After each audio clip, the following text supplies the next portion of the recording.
Students, मैं Ramesh Kumar, geography lecturer SMD Vidya Mandir की online classes में आपका हार्दिक स्वागत करता हूं।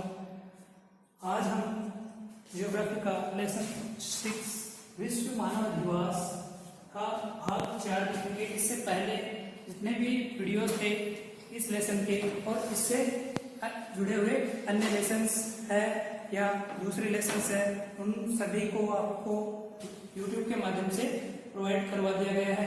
आज हम ऑनलाइन क्लास ऐप में इसी अध्याय के अगले भाग का अध्ययन करेंगे, जो है विश्व मानव अधिवास। इसमें हम नगरीय अधिवास जो है, नगरीय अधिवास के ऊपर चर्चा करेंगे। इससे पहले हम ग्रामीण अधिवासों के बारे में चर्चा कर चुके हैं। तो नगरीय अधिवास में सबसे पहले नगरीय अधिवास से अभिप्राय, नगरीय अधिवास कहते किसे हैं, इस बारे में हम चर्चा करेंगे। इस बार इसका अध्ययन करेंगे। किसी स्थान विशेष पर पहले से निश्चित जनसंख्या, पहले से एक तय की हुई जनसंख्या है, उस तय की हुई जनसंख्या से अधिक जनसंख्या होने पर तथा उस जनसंख्या के द्वारा एक निश्चित भाग पर गैर प्राथमिक क्रियाकलाप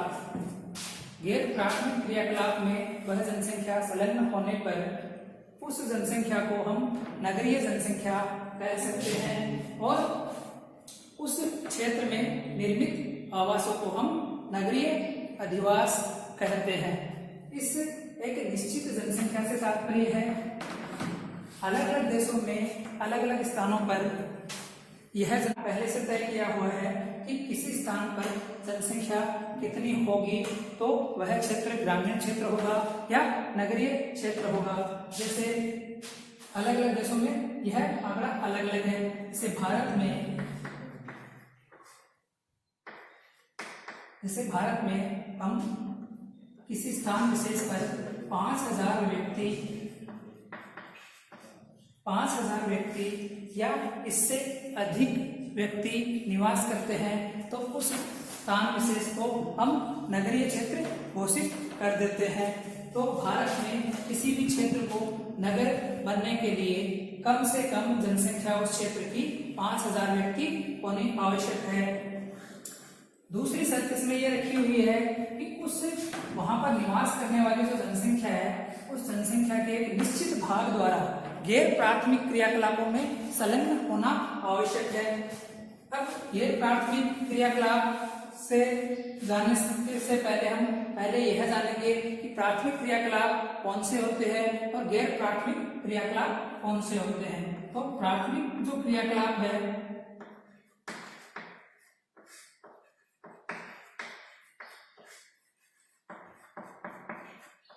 प्राथमिक जो क्रियाकलाप है, उन प्राथमिक क्रियाकलापों में वो समस्त क्रियाएं, समस्त व्यवसाय शामिल होते हैं जो प्रत्यक्ष रूप से प्रकृति से जुड़े हुए होते हैं। जो व्यवसाय प्रकृति का दोहन करते हुए व्यक्ति की आजीविका का पालन करता है तो वह प्राथमिक क्रियाकलाप कहलाते हैं। जैसे कृषि प्रत्यक्ष रूप से प्रकृति से जुड़ी हुई है तो कृषि है, कृषि प्राथमिक क्रियाकलाप में आता है। पशुपालन, खनन, इस प्रकार की जो क्रियाकलाप, जो क्रियाएं है जो प्रत्यक्ष रूप से प्रकृति का दोहन करते हुए काम में ली जाती है और प्रकृति के ऊपर पूर्ण रूप से निर्भर होती है, उन सभी क्रियाकलापों को प्राथमिक क्रियाकलाप कहते हैं। तो अब बात आती है यहाँ पर एक निश्चित भाग द्वारा गैर प्राथमिक क्रियाकलाप में शामिल होना। तो ये तो प्राथमिक क्रियाकलाप हो गई। इसके अलावा जो अन्य क्रियाएं हैं मनुष्य की अर्थव्यवस्था संचालित रखने के लिए, वह है द्वितीयक, तृतीयक, चतुर्थक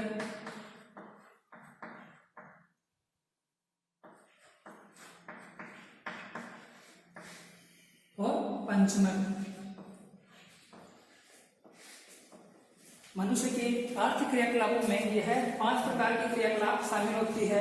तो प्राथमिक क्रियाकलाप हम पढ़ चुके हैं। तो किसी भी क्षेत्र को नगर घोषित करने के लिए या नगरीय क्षेत्र घोषित करने के लिए उस क्षेत्र के निश्चित जनसंख्या द्वारा गैर प्राथमिक क्रियाकलाप में संलग्न होना आवश्यक है। तो गैर प्राथमिक क्रियाकलाप तो हो गई ये नीचे के 4,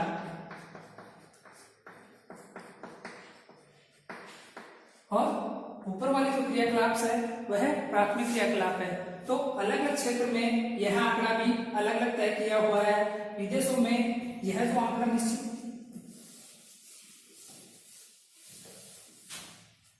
विदेशों में किसी क्षेत्र को नगर घोषित करने के लिए जो क्रियाकलाप के अर्थव्यवस्था के क्रियाकलाप तय किए गए हैं, तो विदेशों में किसी क्षेत्र में 50% जनसंख्या अगर गैर प्राथमिक क्रियाकलाप में संलग्न है तो उस क्षेत्र को नगरीय क्षेत्र घोषित किया जा सकता है। लेकिन भारत में यह आंकड़ा 75% तय किया गया है। भारत में अगर किसी स्थान विशेष पर निवास करने वाली जनसंख्या का 75% भाग या उससे अधिक भाग, जनसंख्या का अधिक भाग गैर प्राथमिक क्रियाकलाप जैसे द्वितीय, तृतीय, चतुर्थक, पंचमक और इन क्रियाकलापों में शिक्षा, न्याय, संचार, परिवहन, इस तरह की चीजें आती है। यह 75% भाग जनसंख्या द्वारा अन्य क्रियाकलापों में शामिल होती है, तो वह क्षेत्र नगरीय क्षेत्र घोषित किया जा सकता है। इसी के साथ भारत में किसी क्षेत्र को नगर घोषित करने के लिए एक तीसरी शर्त और रखी हुई है। वह तीसरी शर्त है, भारत में किसी क्षेत्र को नगर घोषित करने के लिए तीसरी शर्त यह है कि उस स्थान विशेष का जो जनघनत्व है, आबादी का जो जनघनत्व है, वह कम से कम 400 व्यक्ति प्रति वर्ग किलोमीटर होना आवश्यक है। भारत में जनघनत्व की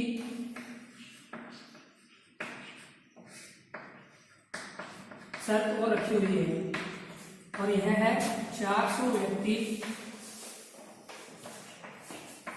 प्रति वर्ग किलोमीटर।